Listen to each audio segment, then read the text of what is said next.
अस्सलाम वालेकुम व्यूअर्स, कैसे हैं आप सब। मैं हूं मुंतिहा और आप देख रहे हैं एवरीथिंग इज़ हेयर विद मुंतिहा। तो जनाब, आज मैं आपके लिए लेके आई हूं क्रंची क्रिस्पी पकोड़े की रेसिपी। आलू के पकोड़े मैं बना रही हूं।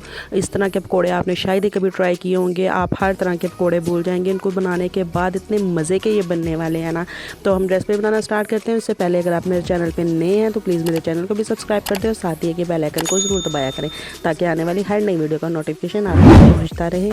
तो यहाँ पे मैंने आलू ले लिए हैं। आलू को मैंने छील के अच्छी तरह से वॉश कर लिया है। अब इनको करना है हमने कद्दूकश। कद्दूकश की जो मोटे वाली साइड है ना, इससे हमने इसको कद्दूकश करना है। और कद्दूकश करते वक्त आपने जब आलू की लंबाई है, इस लंबाई की साइड से आपने इसको करना है। जो गुलाई की तरफ होते हैं आलू, उस तरह नहीं आपने करना कद्दूकश। तो ये देखें, मैंने उस लंबाई वाली साइड से कद्दूकश कर लिया। अब उस लंबाई वाली साइड से कद्दूकश करने का मकसद ये है कि देखें ये कितनी लंबाई में इसी तरह लंबे लंबे ये कद्दूकश हुए हैं। आपने इसी तरह इनको कद्दूकश करना है, ज़्यादा बारीक नहीं करना, मोटा मोटा कद्दूकश करना है। तो इनको एक बार अच्छी तरह से हम वॉश कर लेंगे, एक तो पानी में डाल के, ताकि इसकी जो एक वाइटनेस सी होती है वो इसके अंदर से सारी निकल जाए। और इसको अच्छी तरह से हम वॉश कर लेंगे। तो इनको मैंने वॉश कर लिया है। अब एक टोकरी में इसको हम निकाल देंगे। उसको थोड़ी देर के लिए हम स्टे देंगे एक साइड पे, ताकि इसके अंदर जितना भी पानी है वो इसके अंदर से निकल जाए और आलू जो है हमारे थोड़े से ड्राई हो जाए। तो यहाँ मैंने 15 से 20 मिनट इनको स्टे दिया था। तो देखिए इस तरह से आलू हमारे ड्राई हो चुके हैं। अब एक बाउल में इसको हम शिफ्ट कर लेते हैं। बहुत ही मज़े के और क्रंची से ये हमारे पोटैटो स्नैक्स कह लें, पकौड़े कह लें, ये तैयार होंगे कि आप इस रमज़ान इसी तरह पकौड़े बनाएंगे। इसके बाद हमने इसके अंदर कॉर्नफ्लोर शामिल कर देना है। 3 से 4 टेबल स्पून इसके अंदर मैं कॉर्नफ्लोर शामिल करूँगी। कॉर्नफ्लोर जो है इसको क्रिस्पी बनाने में इसकी मदद करेगा।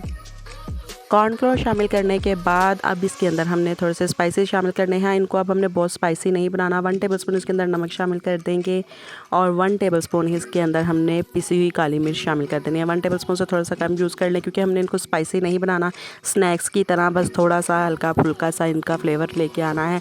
उसके बाद एक अंडा हम इसके अंदर डाल देंगे। इस अंडे के साथ भी इतने क्रंची और मज़े के बनेंगे ना कि आप हैरान रह जाएंगे। तो एक अंडा इसके अंदर शामिल करने के बाद अब हम इसको हाथों की मदद से अच्छी तरह से मिक्स कर लेंगे।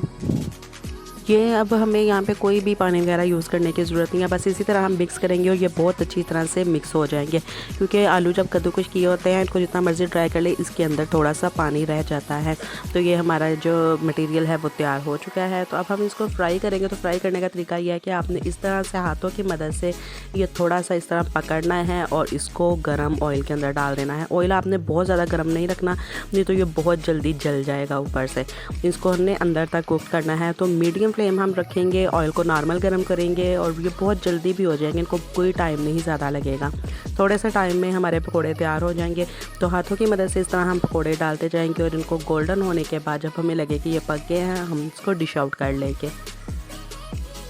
तो ये देखिए एक साइड से खूबसूरत सा कलर आने के बाद मैंने इनकी साइड चेंज कर दी थी और ये देखिए कितनी जल्दी ये बन के तैयार हो गए हैं। 1 से 1.5 मिनट के अंदर मीडियम फ्लेम पे ये हमारे पकोड़े बन के तैयार हो चुके हैं। और इनको देख के ही पता चल रहा है कि ये कितने मज़े के क्रंची से हैं। बहुत ही ईजी है इनको बनाना, कोई मुश्किल काम नहीं है। उम्मीद करती हूँ आपको मेरी ये रेसिपी, मेरी ये ट्रिक अच्छी लगी है।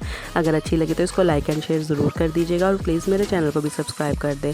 तो आपने इस तरह पकोड़े बना के सबको हैरान कर देना है, खुश कर देना है। देखें कितने मज़े के हैं। ये जितने दिखने में मज़े के हैं ना, खाने में भी उतने ही मज़े के हैं। आप इसको केचप के साथ, मायो के साथ, सॉस के साथ, किसी भी सॉस के साथ ट्राई कर सकते हैं। इफ्तार में बहुत मज़े के ये क्रंची से तैयार हुए हैं।